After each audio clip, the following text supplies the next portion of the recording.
Un homme violent, ça fait très peur. Moi, j'ai très peur de mon compagnon.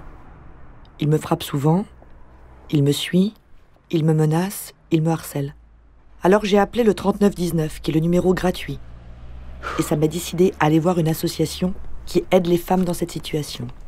J'ai expliqué que j'avais peur, et elles m'ont cru. La dame de l'association m'a parlé de l'ordonnance de protection. C'est pour demander à être protégée contre son compagnon violent. Elle m'a dit « Vous n'avez pas besoin d'avoir un avocat ou d'avoir porté plainte. Il faut juste remplir le formulaire.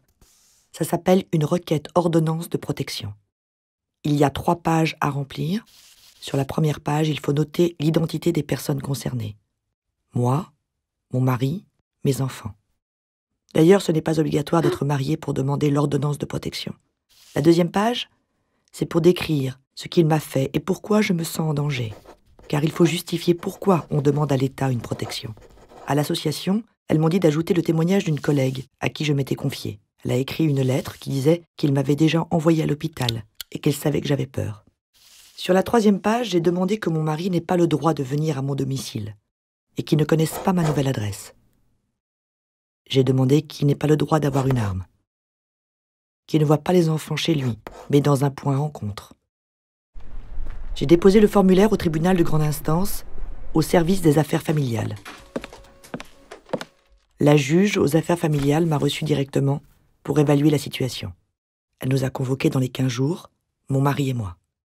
J'avais demandé l'aide juridictionnelle pour avoir un avocat. La juge nous a écoutés tous les deux. Mon mari a essayé de se défendre. J'ai obtenu l'ordonnance de protection. Elle m'a attribué le domicile conjugal et la garde des enfants. Mon mari n'a plus le droit de venir chez nous. S'il ne respecte pas l'ordonnance de protection, il risque 2 ans de prison et une amende de 15 000 €. Mais cette ordonnance ne dure que 4 mois.